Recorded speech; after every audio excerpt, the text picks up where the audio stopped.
It's amazed me when I read in Genesis 39. Genesis 39. I was recently thinking about it also, Genesis 39. How Joseph, when he was tempted by Potiphar's wife, notice the answer he gave to Potiphar's wife when she said to him, Genesis 39, verse 7, lie with me. He refused. And he said in the last part of verse 9, how can I do this great evil and sin against God? Imagine a 19-year-old young man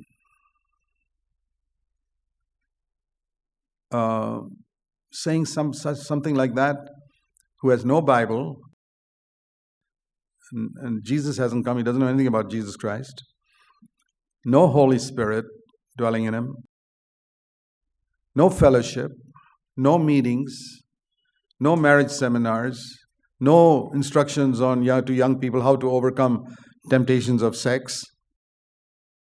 Today, people need to hear so many messages on overcoming sexual temptation. He didn't hear one. And he didn't have a Bible. He had a God-fearing father who told him a little bit, but that father was not here. It left him, he was sold away as a slave, and his family was far away in a heathen country, far away from relatives, friends. And he's not going after a woman, it's a woman coming after him. And you can see a lot of that today also. Women will throw themselves at you. Imagine, maybe she was an attractive woman. Some attractive woman throws herself at you, and there's nobody you know around, and you're all alone in the room. And you're far away, and you got to admire this fellow Joseph. That taught me one thing. To overcome sexual temptation, you don't need the Bible. You don't need a church. You don't need to hear messages on how to overcome sexual temptation. You don't need fellowship. You don't need anything except the fear of God. What all excuses we make when we fall into sexual sin. Oh, I'm not filled with the Holy Spirit. Oh, brother, I was not careful. I wasn't reading the Bible enough. I wasn't attending the meetings enough. No, brother. Go to the root cause. You have no reverence for God. He wasn't there in your eyes. He was there watching you, but you ignored him. Every time we fall, even in our thoughts, in the sexual area, and I'm talking married people, you're working with women, I'll tell you this, if you're not faithful in this area, you will never have wisdom. You say, what's the connection between my talking flirtatiously and never touching a woman in my office, but just talking flirtatiously and having problems at home? You don't have fear of God there, and the fear of God is the beginning of wisdom. And there in your office, you prove the whole day that you have no fear of God at all. Well, you're never going to get wisdom. You're never going to get wisdom to run your home. You're never going to get wisdom to have a happy marriage. Because it's wisdom that builds the house. So how shall we start?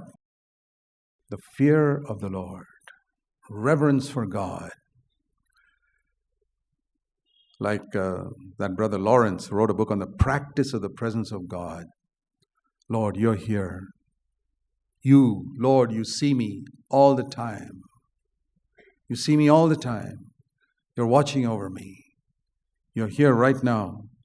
I can't afford to sin. How can I? What a question. How can I commit this sin against God? Do you read some of these Old Testament people and find them put you to shame? Have you ever said such words in any situation in your life? Have you said these words of Joseph's? How can I commit this sin against God? Can you think of any situation where you were all alone and you could have easily sinned, maybe sexual area or any other area, and the only thing that held you back from sinning was, how can I sin against God? I will not lose my testimony, I will not lose anything, but how can I sin against God? And here, he had a lot to gain. He could have pleased his master's wife and got promotions and all types of things. He's willing to lose all that.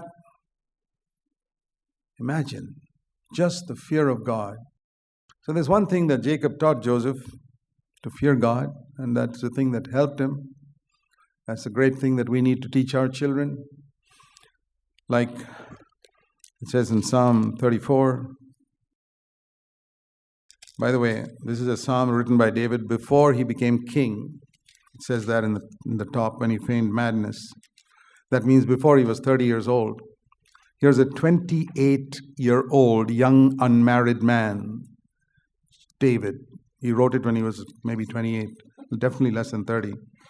Psalm 34, verse 11. Come, you children, listen to me. I will teach you the fear of the Lord. Who is the man who desires long life, that he may say good days? Keep your tongue from evil. Verse 14. Seek peace and pursue it, because the eyes of the Lord are toward the righteous. Come, you children, verse 11. I will teach you the fear of the Lord. Boy, I wish we had some 28-year-old young men and women in our church who could say to others, come, my brothers and sisters, I will teach you the fear of the Lord. This is David, who had no New Testament, just a few books of the Old Testament. No Holy Spirit dwelling within him. But he had learned the fear of the Lord. Of course, later on he backslid. It's usually what happens when people become rich. Have you noticed in your life, in the days when you were poor, struggling, you had more fear of God? Now you become rich with plenty of money.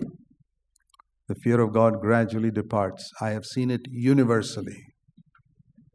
It's a very sad thing that happened to David. That's why he completely lost the fear of the Lord. Later on, married 8 wives, and I don't know how many concubines he had, and sinned with Bathsheba and killed her husband and all that. But in the beginning, I've seen young people like this, God-fearing. As they grow up, they become backsliders. It need not be like that. In the New Testament, we can go from glory to glory to glory to glory. The path of the righteous to shine more and more until the perfect day.